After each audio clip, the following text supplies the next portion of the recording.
بسم اللہ الرحمن الرحیم الاسم ما دل ای کلمۃ دلت علی معنی کائن فی نفسه ای فی نفس ما دل یعنی الکلمۃ فتذکیر الضمیر بناء علی لفظ الموصول۔ بسم اللہ الرحمن الرحیم الاسم ما دل ای کلمۃ دلت علی معنی کائن فی نفسه ای فی نفس ما دل یعنی الکلمۃ۔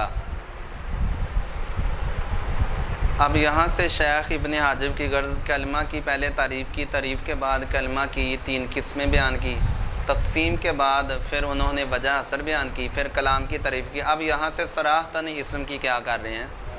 کلمہ کی 3 قسموں میں پہلی قسم نہیں اسم، صراحتاً شیخ اس کی کیا کر رہے ہیں؟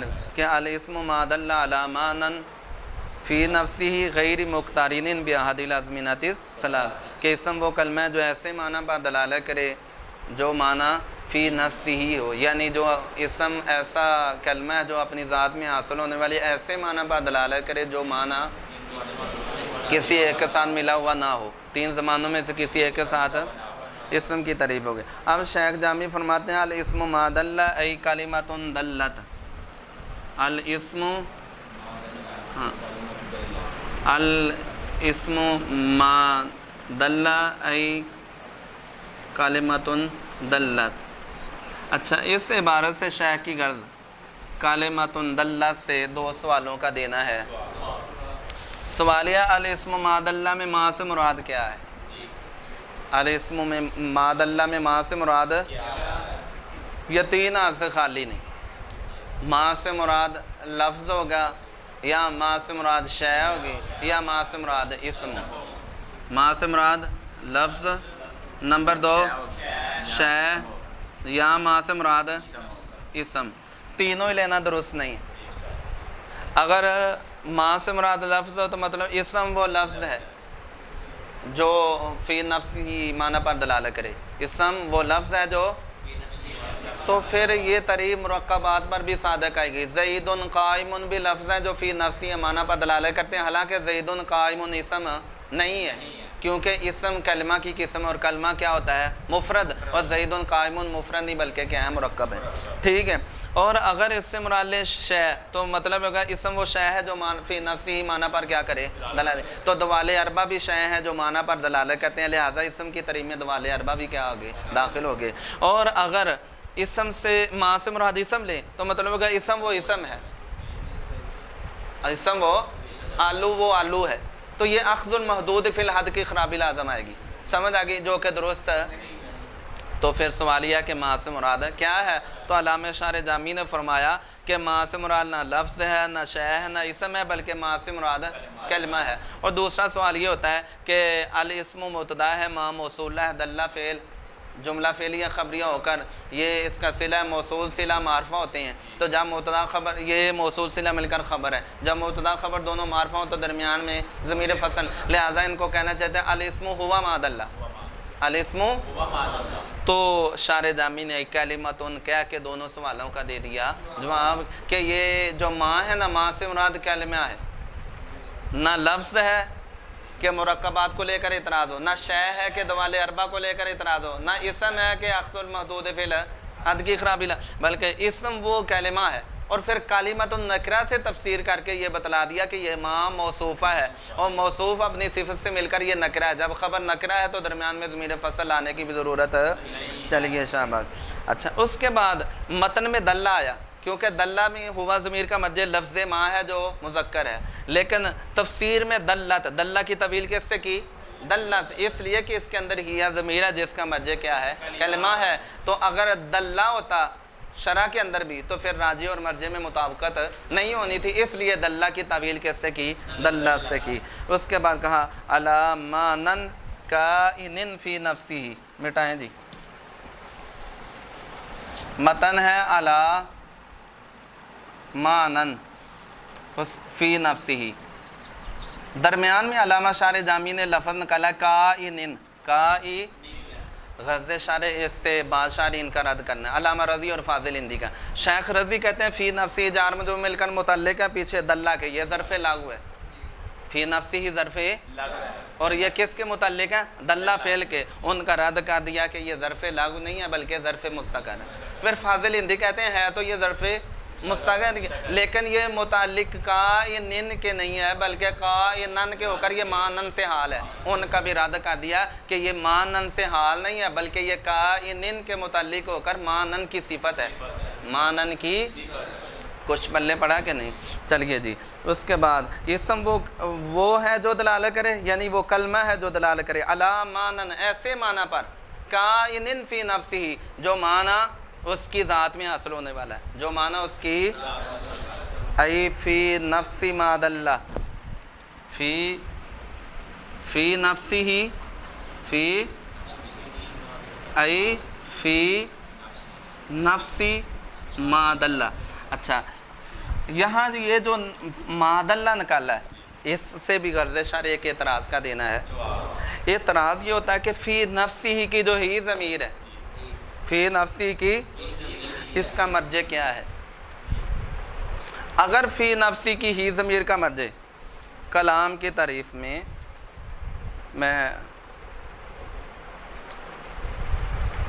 اسم کی تعریف میں الاسم ما دل علی معنی فی نفسہ الاسم ما دل علی معنی فی نفسہ. سمجھ آگئی کہ نہیں جی؟ اب ہی ضمیر کا مرجع کیا ہے؟ ہی ضمیر کا اگر ضمیر کا مرجع معنی کو بنائیں کس کو بنائیں؟ معنی کو تو یہ بھی درست نہیں. اگر ضمیر کا مرجع ما کو بنائے جس سے مراد کلمہ ہے جس سے مراد تو ضمیر کا مرجع کلمہ کو بنانا بھی درست ہے اور ضمیر کا مرجع اس سے بھی پیچھے چلے جائیں اسم تو اس کو بنانا بھی درست ہے. تو سوال یہ ہے یہ تین احتمال شیخ قابلی نے ذکر کیے کہ لا یخلو اما یرجع الی المعنی او یرجع الی الکلمۃ او یرجع الی الاسم کہ اگر ہی ضمیر کا مرجع معنی کو بنائیں معنی ہے یا کلمہ ہے یا اسم ہے تینوں ہی درست نہیں ہے. اب پہلا اگر ضمیر کا مرجع معنی ہو تو ظرفیت الشیء لنفسہ لازم آتی ہے. فی ظرفیت کے لیے فی کس کے لیے؟ ظرفیت کے لیے. مانن کیا ہوا؟ مظروف. اور ہی ضمیر کا مرجع اگر معنی ہو تو وہ ہوا ظرف. مظروف بھی معنی ظرف بھی معنی. ظرف اور مظروف کا اتحاد لازم آیا اسی کو ظرفیت الشیء لنفسہ کہتے ہیں. اچھا اس کے بعد اگر ہی ضمیر کا مرجع کلمہ ہو تو راجع اور مرجع میں مطابقت نہیں ہوگی اور اگر ہی ضمیر کا مرجع اسم ہو تو پھر اخذ المحدود فی الحد کی خرابی لازم آئے گی. کون سی؟ اور محدود اسم ہے نا فی الحد اور اس کو آپ حد میں بھی لا رہے ہو. سمجھ آ گئی؟ تو یہ درست ہے. شیخ جامی نے اس کا جواب دیا اے فی نفسی ما دل فی نفسی ہی ای فی نفسی کہ یہ جو فی نفسی کی ہی ضمیر ہے نا جی فی نفسی کی یہ ما دل کی طرف لوٹ رہی ہے. فی نفسی کی ہی ضمیر کس کی طرف لوٹ رہی ہے؟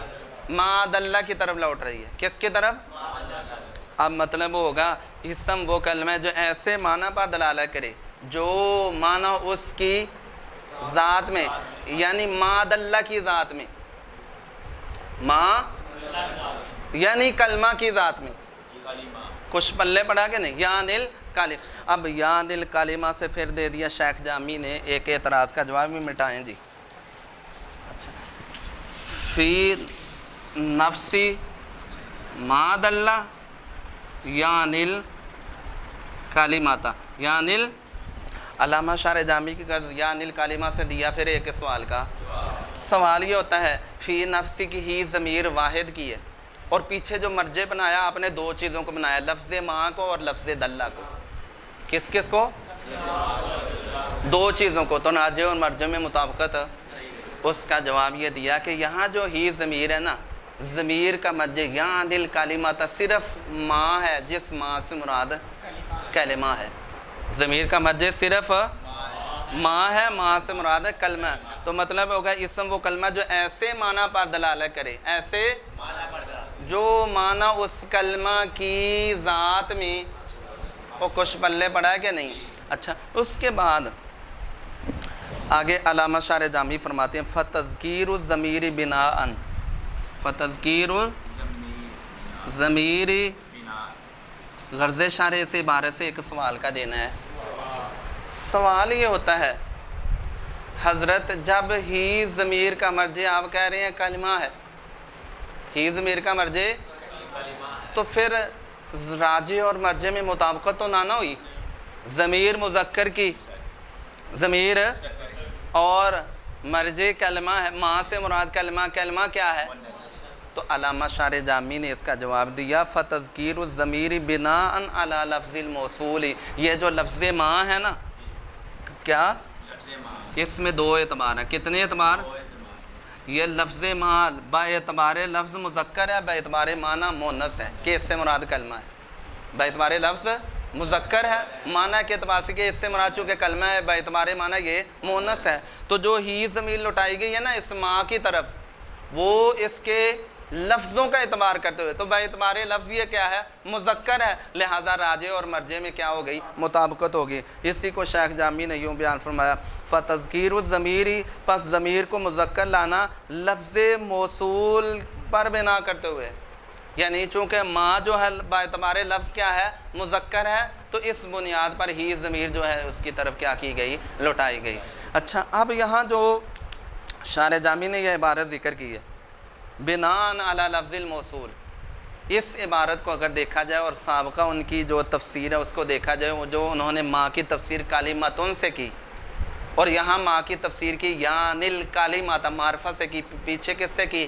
نکرہ سے کی. اس میں شارح کی دونوں عبارتوں میں کیا لازم آتا ہے؟ ٹکراؤ، کہ پیچھے اشارہ کیا کہ ماں موصوفہ ہے، اب کہہ رہے ہیں یہ ماں کون سی ہے؟ موصولہ ہے. پیچھے کہا ماں موصوفہ ہے اور اب یہاں کہہ رہے ہیں موصولہ ہے. تو شارح علامہ جامی کی اپنی بات میں کیا آ گیا کہ پہلے کچھ کہا ہے اب، تو اس کا جواب شارحین نے علامہ قابلی دیگر نے کہا بات یہ ہے کہ یہ جو ماں ہے یہ دونوں کا احتمال رکھتی ہے، موصولہ کا بھی. پہلے جو ایک احتمال تھا موصوفہ والا اس کو ذکر کر دیا، اور اب بعد میں جو دوسرا احتمال تھا موصولہ والا اس کو کیا کر دیا؟